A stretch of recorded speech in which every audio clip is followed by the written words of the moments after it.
Hey, everybody. Welcome to Freestyle Fridays with Opening Act for All. My name is Marcus Johnson. I am the Director of Programs with Opening Act, and we are incredibly excited to have you here today with our Young Voters Warm-Up. That's right, y'all. On Tuesday, November 3rd, we are going to be in what is probably the most important election in our lifetime. And it is so important, Opening Act believes, to exercise your right, your ability to vote. I also just want to mention that, I'm sure some of the thoughts might be like, well, Marcus, why as artists, as actors, as thespians, people of the theater, is it important for us to be vocal about voting?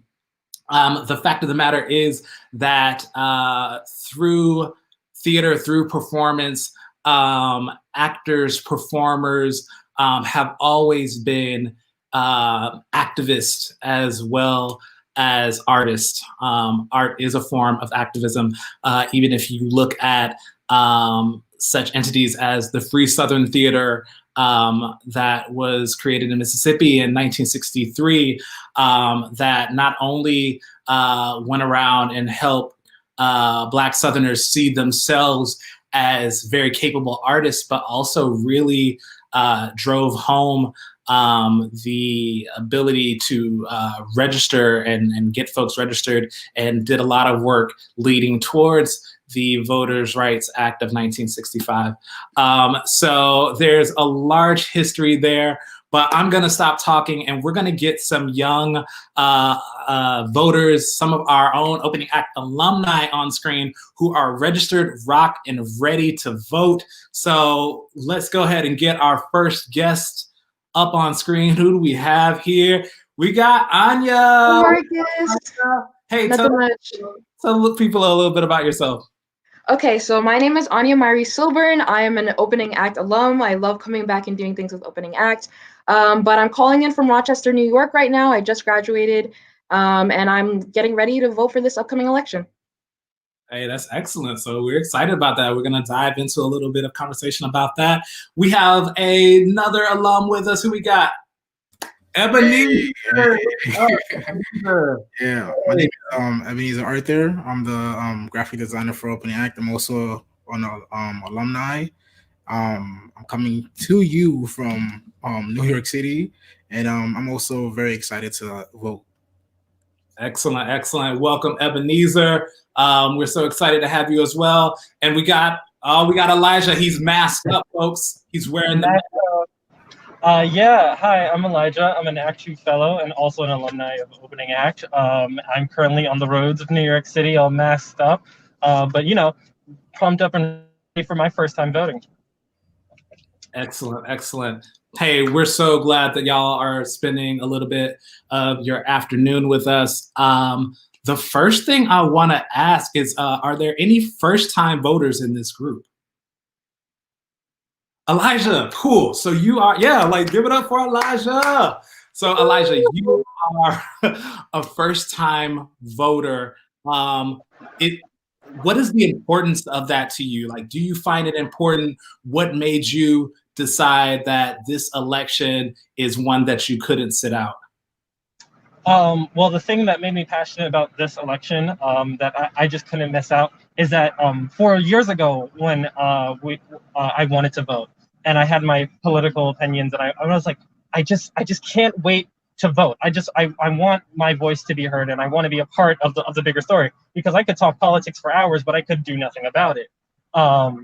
Until I got the chance to vote. I actually did the early voting, and when I was standing in the long line to getting ready to vote, I was actually about to leave. I was like, I'm hungry, I'm tired, I can do. And someone heard me say it, and they're like, no, your voice matters. The youth of today, you guys need to come out and vote. And so, I stood on that line and I stayed the vote.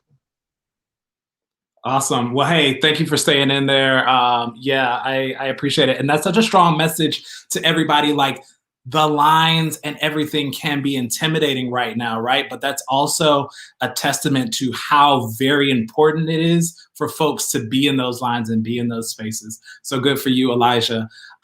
For Anya and Ebenezer, I'm really interested in what was your first experience with voting, either, and I don't mean just like actually doing the thing, but like when I think about my own first experience, it was with my dad, who used to take me to the polls all the time when I was a little kid. So can y'all remember like what your first experience with voting was, even if it was, after 18? Sure. My first experience with voting was I wanted to. The first time I actually got into or started thinking about voting was in 2000 and I think 2008 when we were first trying to elect Barack Obama, and I wasn't able to vote then. So I was very like, I was actively telling people, yo, Lord, this is the first black president. We gotta like elect the first black president. I was very hyped for Barack Obama, and I couldn't vote, but I was doing the whole thing where I was like advocating for him, so I couldn't vote and stuff. But I was still like vote for Barack Obama and everything. And then when I actually got to vote in 2012, I think, yeah, 2012, and I went to the polls, and it was a little discouraging too, because like Elijah, even back in 2012, there was like long lines. There's a lot of people. It was very like strict and everything, and just a lot going on. But I felt very like accomplished when I got up there, and I cast my vote, and I left that place, and then I felt like I was doing something that mattered, because it's a lot of people like to say voting is a privilege, but I feel like it's a God-given right. Everybody has to the power to vote, because it's something that a lot of people fought for, a lot of people died for, and if you don't exercise that right, it's you're wasting it. Yeah, what about you, Anya? Yeah, I agree. Like, I was just listening to you talk about that right, and I feel like that was always very integrated into my approach to voting, where I used to see, the Black women in my family have these strong opinions about politics, and every year, my mom and my aunts would go to my elementary school, which is right across the street from my house, and they would vote there, and it was such a community activity. But my grandmother wasn't a citizen. She came from Costa Rica when she was 5, so she couldn't go and vote. And I remembered when she became naturalized and she became a citizen, how that changed our aspect to politics, and how we could all as a family then go to my elementary school and just cast our votes for our elections in the future we wanted to see. So that was definitely my first experience that kind of gave me the importance of voting. And then in 2016, that stuck with me, where I didn't get a chance to register here in Rochester because it was my freshman year of college. So I came all the way back to New York City, and I voted, and I came back, drove back up on the bus that night, watching the polling results, trying to get my essays in. So it was really just such a great experience, I feel, to be ushered into the world as young adults, to be able to make those kind of decisions. That's dope. That's dope. Thank you, all of you, for sharing that bit of information. I think that's very inspirational, especially thinking about the process that folks went through to get us to this point, right? Like I definitely grew up around that same thing, so it's very near and dear to my heart. Before we jump into the next question, I want to remind those of you that are watching, you have the ability to ask questions of any of our panelists. So just type your question in, whether you're watching on Facebook or whether you're watching on YouTube Live, and we'll be sure to post those a little bit later. My next question for you all is, there is quite a bit of opposition right now against voting. And I'm curious of why you think there is so much opposition, and if you have anything to say to that, or have any particular feelings about that. Let's go Ebenezer first, if that's all right. Sure. I feel like there's a lot of opposition because throughout the years, there's been a lot going on, and nothing really much has changed. A lot of things that we want as people have remained the same, like racial stuff that we were dealing with like 30, 50 years ago has just evolved into something modern. It's like modern day like racism, modern day like, prejudice and stuff. Like it just evolved. It's not like the same way where, we were getting, hosed with like fire, firefighters are hosing us with, water and stuff like that. But it's just a more like modern, like, not being able to get a job or being treated a certain way because of your color. It's just like systematic like stuff that are meant to keep you down. And people feel that, we've dealt with this like long ago, and we're still dealing with this now. So they've gotten to a point where they feel like, push has to come and shove. They feel like voting is not really doing it because our forefathers and back in Martin Luther King and like Malcolm X, all of them, all of those people back in those days were voting and doing all that stuff, and things haven't really changed. So they feel like voting is not really doing anything. Well, I feel like, yeah, it has changed. Things have changed, but things are like this because people are making it like this, and the only way that we can actually like make a change in the proper way that it stays for a long term is by voting. We can like tear stuff down and burn things down, but that's not going to change the hearts of those people that are systematically like oppressing you or like going against you for whoever you are or what color you are. So the only way we can properly change it so it sticks forever and like it continues to evolve is by voting and doing it the proper way. For sure. Elijah. Yes. Go for it. Yeah. Same question. Same question. So why do you think there's this opposition to voting and stuff like that? Can you hear me? Yeah. Okay, cool. I think there's such an opposition to voting because it feels like this year it's been a crazy year, and I think everyone can agree on that. But it feels like this year everyone has something to lose, whether you be white, black, Christian, Muslim, gay, straight. Like it feels like everyone has something to gain and everyone has something to lose. So there are people out there who are afraid of losing their power. There are people out there fighting to gain power. There's people out there thinking that COVID can be dealt with a separate way, and there are people out there that think that are thinking that COVID can be dealt with how it is. This year has had so much thrown at the wall and so much thrown at us, and that we had to adapt so quickly that it feels like whatever we do right now will change the course of history for like the rest of the 4 years. So it feels like everyone has something to fight for because everyone has something to gain and everyone has something to lose. It's just like a big gamble right now. Yeah, absolutely. Yeah, there's a lot on the table, right? There's a lot to lose and there's a lot to be gained. Mm-hmm. Yeah.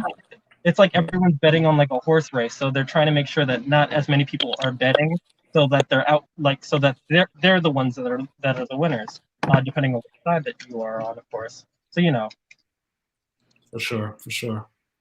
Hey, we are now joined by Remington. Hello, everybody. This is my guy, Remington. Remington, say hello to the people. Tell us just a little bit about tell us where you are right now and kind of what you're doing with stuff right now. Hello, everybody. My name is Remington. Right now I'm home. I'm in New York right now. Taking classes online. I'm not enjoying it, but I gotta get it done. I'm actually gonna go visit some family tomorrow, and I voted for the first time on Tuesday or Wednesday. Woo! Congratulations. So, what was that experience like for you, Remington? So, right by my house, there's this middle school build-a-see, and the line basically started where we're supposed to enter, but you have to go around the block. So, like, we basically started at the finish point, right? And I was in the line for about 2 hours, and I had two main thoughts while I was in line. I said, I feel like there should be a lot more options of where people should go to vote. I feel like these long lines I feel like it's kind of like voter suppression. It's like a tactic used to stop as many people from voting, because I feel like people my age and in this generation would see the line and say, nah, I'm not about to wait 2 hours to go vote. What? They don't even need my vote. I'm not doing it. When in reality, that's not the case. Your vote does matter. It does need to be casted. So I feel like there should be a lot more options people should have of where they should go and vote. And number two, after I voted, I said, all I had to do was wait in the line for 2 hours. That's nothing compared to what people had to do to vote 50 years ago. You understand what I'm saying? Like, depending on the perspective you have and the lens that you're looking at the situation you're in from, it's either going to seem like something that's not challenging, something that's very easy, or something that would deter you. You understand? Those are my two main thoughts after I voted and while I was in line. Yeah. I'm really glad you shared that. One thing I remember my dad telling me as a kid when he was fighting for voters' rights in Mississippi and voter registration. I heard him tell a story about this firebombing that happened in Memphis, Mississippi, and how the local Southern Christian Leadership Conference leaders that were marching and trying to get folks to register to vote, and that's all they were doing, got their car bombed. Mm-hmm. And he said that you could smell the flesh in the air. Mm-hmm. That's something I can never forget. That's for me is like why I will always vote. I will never forget that story. Yeah. It's like, oh, I'm sorry. No, go ahead. I was saying it's like I feel like we're really spoiled and very privileged if the only thing we have to worry about are lines. Our life isn't really being threatened for going down the street and waiting on a 2-hour line. Mm-hmm. All right now, yeah, it's COVID, but all we have to do is wear gloves and put on a mask. Nobody's about to lynch me for going to vote in 2020. So that overpowered the thoughts that I had about the lines being too long and us not having options of where we can go to vote. You understand? So that would make my perspective. And I'm glad that you brought up the idea of or the reality of voter suppression, right? Because that is also a very real thing that is absolutely a challenge. Anya, I wanted to ask you, so you're registered in Rochester is now? Yeah, I so am. Cool. So how involved are you in the local politics, right? Because we all, have a tendency to show up for the presidential elections. Like, how engaged are you in the local politics and how do you feel about that? Yeah, well, I've tried to stay as engaged as possible. To your last question, Marcus, I actually was one of those people who were on the fence about voting in this election, particularly just because I felt like neither of the candidates truly represented what the vision that I had for this country. So it was definitely a period of time where I was debating it, and I ultimately, of course, decided to vote. But voting in local elections is something that I think is so important and so strong that people don't really realize the power or how much power is actually in your local government. So I definitely do that. I did that 2 years ago in 2018. I went over to the voting place over by my university and I brought some of my friends and I was like, it doesn't matter if there's not a presidential election. These things are still important. These are the people that allow him to do the things that he does. So we need to go out and support, as well as, taking care of the town that we're all getting our education in, which is Rochester. Making sure that the right elected representatives are serving the best interest of the people. I think that's really important. Sure, for sure. And Elijah, I saw when I asked that question, you were nodding your head. Do you want to add something to that? Yeah, I'm also very passionate when it comes to telling people about like the local elections, even before I had the ability to vote. And I'm kind of also guilty of waiting until this election to like decide to register to vote. But I also realize that the power of there are branches to government. This is like something that we all know. So when it comes to who we blame when something that we don't like is not being done, or something we want to be done is not being done, it's not only the president. It's not only the president. It's not only the House. They all work together. And so if you want your voice to be reflected and represented in Congress or in the government, you have to vote in all these elections. You have to understand that it's your right and it's your power and it's your duty as a citizen to vote in these elections, whether it's a little election like who's going to be a mayor of your county or whatever have you. No election is a small election because all those elections give great power to these people. So, if you want yourself to be a part of this conversation, if you're always wondering why these laws are getting passed or why these things that are happening don't reflect how you feel, it's because you're paying attention to the bigger picture. You're paying attention to something wider when it's made up of all these tiny little things. That your voice needs to be heard in each and every one of these things, not just like the one umbrella man. That's my opinion on it. No, I love that. And that's absolutely true, right? When we think about how our schools are run, how local housing is taken care of. When we think about gentrification, like that's all stuff that kind of happens through these local politicians, and we have a voice in that. And so often we can just kind of let those slide by, or maybe we don't let them slide by, but we don't give those folks the amount of research and looking into that we should, right? So yeah, that's also important. I want to open up the opportunity for questions. I don't know if we have any questions in the chat or comments yet, but I will give space for those particular questions. I don't even know if you all have any questions for each other. If you want to ask each other questions, I have one or two more things that I was going to hit on, but did anybody else want to say anything in particular or have any thoughts on anything? I have a question. What's up, Remington? For Anya, what changed your mind and made you want to vote this?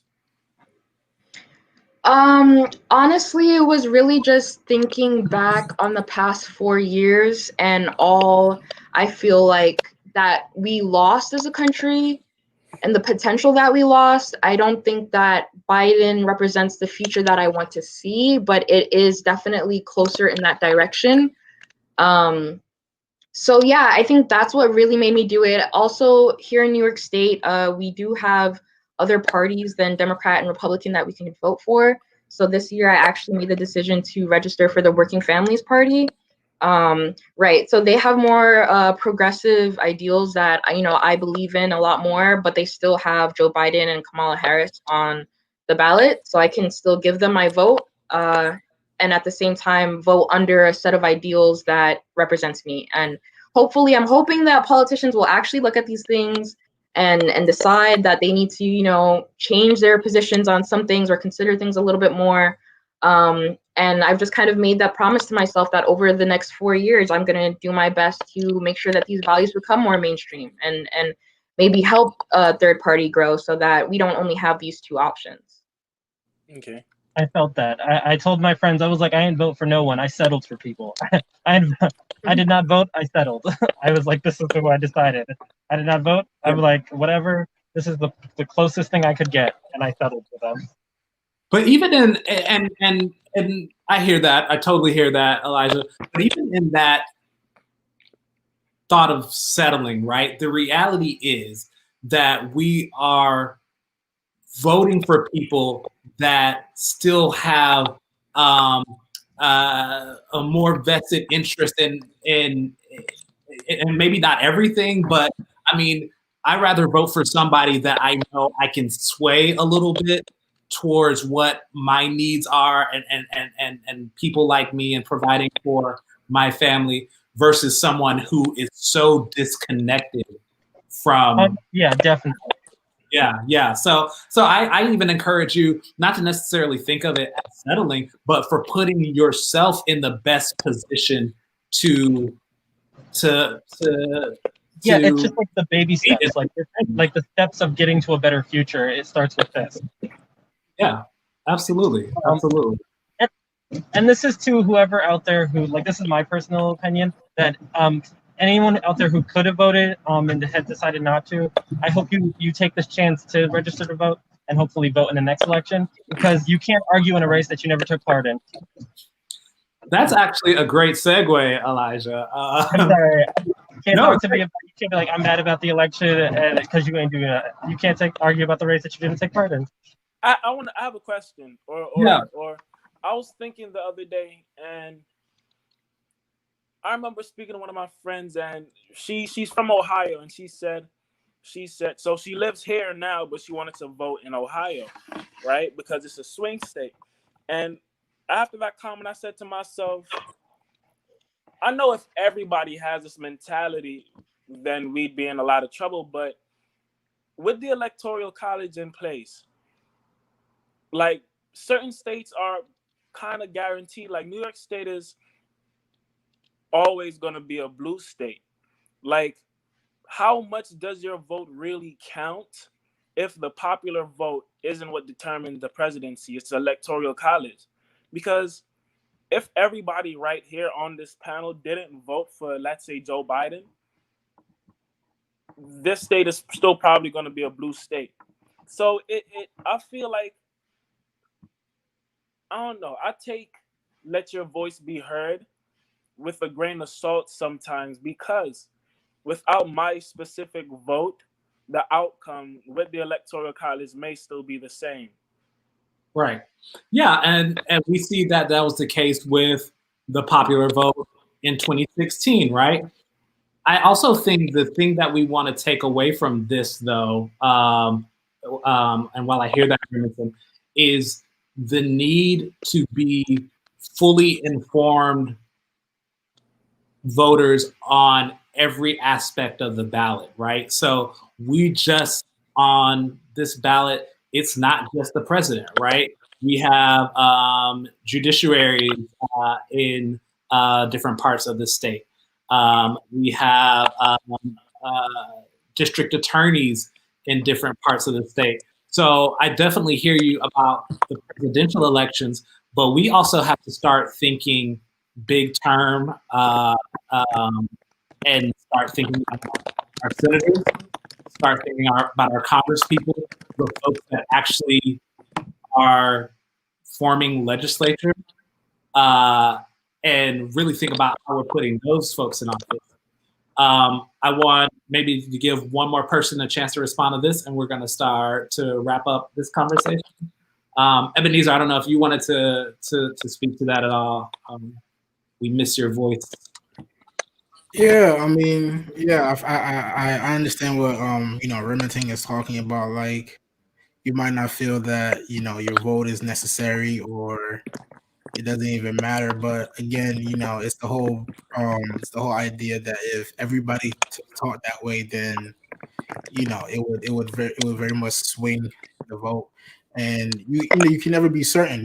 There's a lot of people in New York that we think New York is a blue state, but you never know. There's a lot of people that secretly, like, in a hidden way, have like ideals for like the other side, or like a Republican ideal or a Democratic ideal that they might not voice it out publicly, but definitely when you go to that ballot where it's just you can definitely decide exactly if you're going to vote blue or red. So you should still try to vote. You should still try to express your voice, because we really don't know who anybody's going to vote for.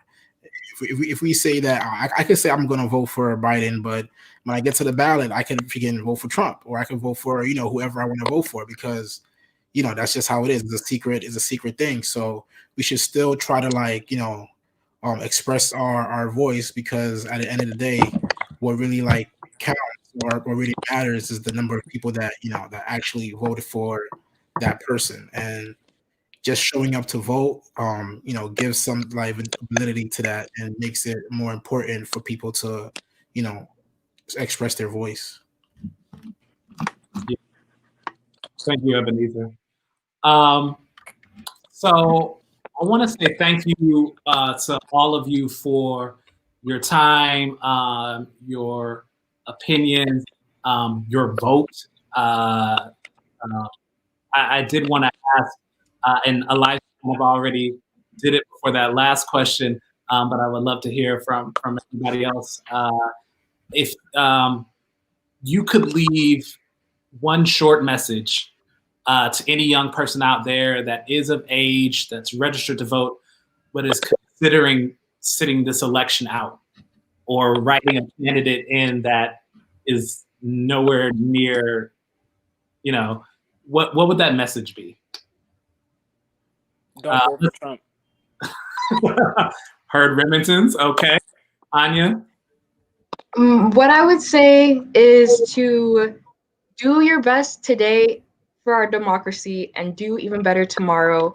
This voting, this presidential election isn't the end of anything. Whoever wins, we have a lot of work to do, and you have the power, the individual power to do something about it outside of the ballot box. So do what you got to do today, and let's make plans for the future. Nice. Thank you. Ebenezer? I would say what they've been saying in all week. Elections have consequences, so you might not think writing somebody in that might not win today or hurt you tomorrow, but definitely like 3 years, 4 years from now, you're gonna like start questioning that decision you did. So do your research. Vote on your conscience, vote on your heart, do what you think is best for you, and vote. Just vote, but just know that it has consequences. So just vote the best you can with the information you have. Cool. And Elijah, did you want to say something? I'll restate it. I was like, I'll say this. You can't be mad at the results of a race you never took part in. So if you want to come talk to me about why you think something happened or the result of it, and then I'm gonna ask you first. I'll be like, did you vote? If you tell me no, we're finished with the conversation. We're done. Talk to me when you voted. All right, and we heard Remington. All right. Hey, look, if he's giving me Trump vibes, don't do it. Your vote only counts if it's not for Trump. I'm joking. I'm joking. And look, I want to say before we leave also that voting alone isn't enough. Yes, we should vote. We should make our voices heard. We should put folks in office that can best represent us, even though they may not be ideal.